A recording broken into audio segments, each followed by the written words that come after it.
Hello students and all the viewers, उम्मीद है कि आप सब खैरियत से होंगे।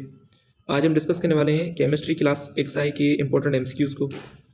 ठीक है स्टूडेंट्स, उससे पहले जो मैंने वीडियोस अपलोड किए थे, काफ़ी सारे वीडियोस मैंने अपलोड कर दिए हैं फॉर द प्रिपरेशन ऑफ मेरा यूनिवर्सिटी। ठीक है, जिसमें मैंने मैथमेटिक्स के काफ़ी सारे इंपॉर्टेंट चैप्टर्स, इंपॉर्टेंट क्वेश्चंस, ठीक है, उसके साथ साथ मैंने फिजिक्स के जो पास पेपर्स में क्वेश्चन आ चुके हैं वो, और उसके साथ साथ मैंने फिजिक्स इंटरमीडिएट के जो भी क्वेश्चन हैं वो मैंने डिस्कस कर दिए थे, जिसमें मैंने आई थिंक 3 वीडियोज़ अपलोड कर दिए हैं। और मेरा फिज़िक्स के और केमिस्ट्री के XI पार्ट 1 भी मैंने अपलोड कर दिया है। अगर आपने वो वीडियोस नहीं देखे तो पहले जाकर वीडियोस देख लें। ठीक है, और अगर आप ना सब्सक्राइब किए देख रहे हैं तो do subscribe to my channel. ठीक है स्टूडेंट्स, तो स्टार्ट करते हैं आज के इस वीडियो लेक्चर को। आज के इस वीडियो लेक्चर में केमिस्ट्री के सेक्शन में आपका पहला क्वेश्चन है, वो है आपके पास the mass of 1 mole of electron is. तो 1 मोल ऑफ इलेक्ट्रॉन में कितना मास होगा? अगर आप मिलीग्राम में देखेंगे तो A, B and C, D आपके पास ये ऑप्शन हैं।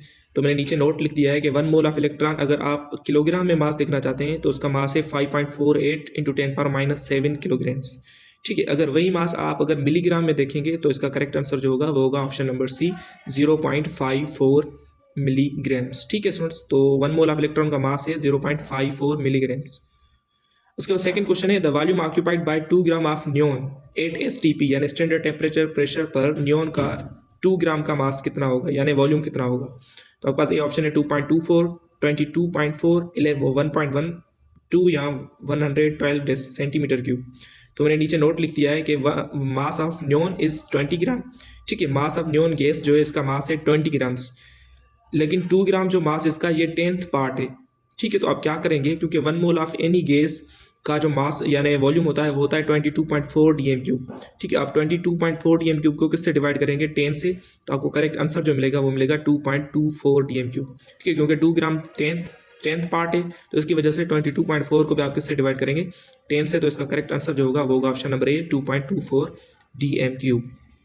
उसके बाद सेकंड क्वेश्चन है third, 180 gram of glucose contains how many number of molecules. तो अब देखें कि 1 मोल ऑफ ग्लूकोज जो मास कंटेन करता है वो होता है 180 ग्राम्स, लेकिन इसका मतलब ये है कि 180 ग्राम जो है ये 1 मोल है।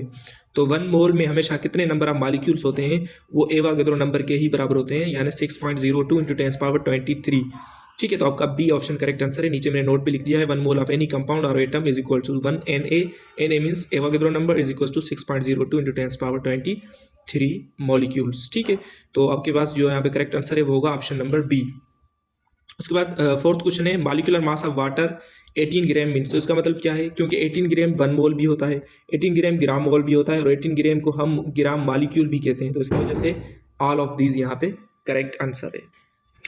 उसके बाद फिफ्थ जो क्वेश्चन है, percentage of oxygen in calcium carbonate. तो कैल्शियम कार्बोनेट में ऑक्सीजन की परसेंटेज कितनी है? तो मैंने नीचे फॉर्मूला लिख दिया है। परसेंटेज आप कैसे फाइंड कर सकते हैं? मास इन कंपाउंड, जिस भी ऑक्सीजन यानी गैस का जो पूछ रहा है, आप देखेंगे उस कंपाउंड में उस गैस का मास कितना है और डिवाइड किससे करेंगे? उस कंपाउंड के टोटल मास से मल्टीप्लाई किससे करेंगे? 100 से। तो आप देखेंगे कि CaCO3 में ऑक्सीजन का कितना मास है? 48 ग्राम्स। तो 48 ग्राम्स ऊपर रखेंगे और कैल्शियम कार्बोनेट का टोटल मास यानी 100 ग्राम्स वो डिवाइड में रखेंगे, मल्टीप्लाई करेंगे 100 से, तो 100 से कैंसिल हो जाएगा। आपका करेक्ट आंसर जो होगा 48%। ठीक है, तो percentage oxygen in calcium carbonate is 48%। Option number B is correct. उसके बाद सिक्स क्वेश्चन है, what is the mass of 1 mole of iodine. तो आयोडीन के 1 मोल में कितना मास होता है? तो करेक्ट आंसर है 127 ग्राम। ठीक है, तो आयोडीन का जो 1 मोल में कितना मास होता है? 127 grams. Option number C is correct. Seven question है, वाट विल वे मोर। तो किस में मास यानी वेट जो होगा वो ज़्यादा होगा? तो देखेंगे जिसका मास ज़्यादा होगा उसका वेट ज़्यादा होगा। अब देखें 2 मोल ऑफ N2 में कितना मास होगा, क्योंकि नाइट्रोजन में अगर 1 मोल लेंगे तो 14 ग्राम्स, 2 मोल का 28 ग्राम्स, तो 28 ग्राम्स। 1 मोल ऑफ O3 यानी ओजोन का ये होगा 48 grams, and 2 mole of O2। ठीक है, 2 मोल ऑफ O2 में कितना होगा, क्योंकि O2 में कितना होता है 32 ग्राम्स, तो 2 मोल्स में कितना हो जाएगा 32 and 32 64 grams, and 2 mole of CO2। तो CO2 के 1 मोल में होता है 44 ग्राम्स, अगर आप 2 मोल्स लेंगे तो 88 ग्राम्स हो जाएगा। तो आप देखेंगे कि सबसे ज़्यादा मास किसका होगा? 2 मोल्स ऑफ CO2, तो इसकी वजह से इसका वेट भी ज़्यादा हो जाएगा। तो option number D is correct. उसके बाद 8th क्वेश्चन है, percentage of oxygen in H2O, तो H2O में ऑक्सीजन की परसेंटेज कितनी है? तो आप देखेंगे कि मैंने फॉर्मूला नीचे भी लिख दिया है कि ऑक्सीजन का मास देखें कितना है, 16 ग्राम्स ऊपर रखेंगे इस कंपाउंड में, डिवाइड में वाटर का टोटल मास 18 ग्राम्स डिवाइड रखेंगे, मल्टीप्लाई बाय 100 करेंगे तो आपको आंसर मिलेगा 88.8%। ठीक है, तो यही अगर कहता कि परसेंटेज ऑफ हाइड्रोजन कितनी होगी तो वो होगी 11.11%। ठीक है, ऑक्सीजन की 88.8 एंड हाइड्रोजन की 11.11% हो जाएगी, तो आपका बी ऑप्शन जो होगा वो करेक्ट हो जाएगा। सो नाइन्थ क्वेश्चन है the mass of 0.5 mole of CO2। 0.5 मोल का मतलब क्या है? Half mole. तो एक मोल में कार्बन डाइऑक्साइड में मास होता है 44 ग्राम। ये पूछ रहा है हाफ मोल में कितना होगा, तो हाफ मोल में कितना हो जाएगा 22 ग्राम्स, जो मैंने नीचे नोट भी लिख दिया है, आप देख सकते हैं। उसके बाद 10th क्वेश्चन है spreading of fragrance in air is due to.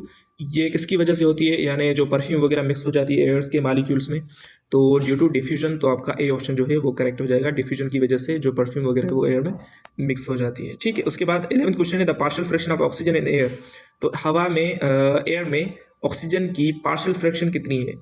ठीक है, 760 टॉर, 323, 159, 116 टॉर। तो पार्शियल फ्रैक्शन आप कैसे फाइंड करेंगे? इसका फॉर्मूला होता है 760 टॉर माइनस 47। अब 47 क्या है? Is the pressure due to water vapours. ठीक है, प्रेशर वाटर वेपर्स का प्रेशर है ये। 47 आप सेपरेट करेंगे और मल्टीप्लाई करेंगे कि यानी एयर में उस गैस की, जो भी गैस है उसकी परसेंटेज कितनी है, और उसका 100 पार्ट लेंगे। कौन सा पार्ट? 100 पार्ट, क्योंकि ऑक्सीजन की एयर में कितनी परसेंटेज होती है? 21%। तो 21% का आप 100 पार्ट लेंगे तो होगा 0.21। तो उस 0.21 से इसके आंसर को आप मल्टीप्लाई करेंगे तो आपको आंसर मिलेगा 150 टोर। यहाँ पे ऑप्शन नहीं है, लेकिन इसका करेक्ट आंसर होगा वो होगा 150 टोर, यानी पार्शियल प्रेशर में ऑक्सीजन कितनी होगी? 150 टोर होगी। ठीक है, उसके बाद 12th क्वेश्चन है critical temperature of gas depends on. तो क्रिटिकल टेम्परेचर ऑफ गैस जो है ये ओनली डिपेंड करता है फॉर द इंटर मालिक्यूलर। ठीक है, यानी magnitude of inter molecular force. तो दोनों गैसेस के बीच में इंटर मालिक्यूलर फोर्स कितना है, क्रिटिकल टेम्परेचर उस पर ही डिपेंड करता है। तो C option correct answer. 13 question है the diffusion of gases at absolute zero. Absolute zero पर यानी इतना टेम्परेचर हो तो डिफ्यूजन ऑफ गैसेस कितनी होगी? तो मैंने नीचे नोट लिखा है कि molecules will stop moving so diffusion will be zero, क्योंकि अगर टेम्परेचर नहीं होगा तो मॉलिक्यूल्स मूव नहीं करेंगे, अगर मॉलिक्यूल्स मूव नहीं करेंगे तो डिफ्यूजन भी नहीं होगी। तो इसकी वजह से टेम्परेचर एब्सोल्यूट जीरो पर यानी 0 केल्विन पर हमेशा डिफ्यूजन ऑफ गैसेस जीरो हो जाएगी। 14 क्वेश्चन है which of the following gas diffuse more rapidly. तो मैंने नीचे नोट लिख दिया है कि rate of diffusion is inversely proportional to the square root of mass according to Graham's law.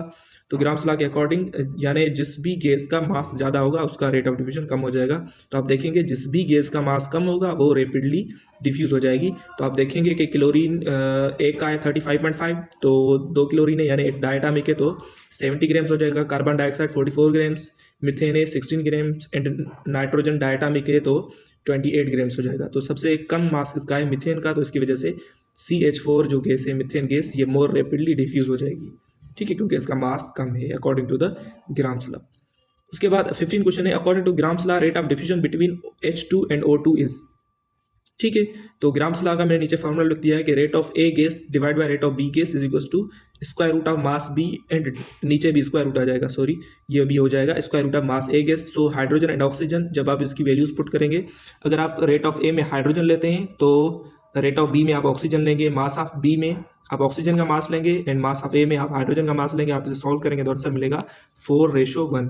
ठीक है, तो 4:1 में यानी हाइड्रोजन जो है ये 4 टाइम्स ज़्यादा डिफ्यूज हो जाएगी ऑक्सीजन से, क्योंकि हाइड्रोजन का मास कम है और ऑक्सीजन का मास ज़्यादा है। 16 क्वेश्चन है Boyle's law is represented as. Boyle's law को आप कैसे रिप्रेजेंट कर सकते हैं? ठीक है, तो बॉयल्स लॉ को आप, क्योंकि बॉयल्स लॉ क्या बताता है कि टेम्परेचर कांस्टेंट होने पर वॉल्यूम इनवर्सली प्रोपोर्शनल होता है किसके? प्रेशर के। तो आपका सी ऑप्शन जो है वो देखें कि volume is inversely proportional to the pressure. C option is correct answer, is the representation of Boyle's law.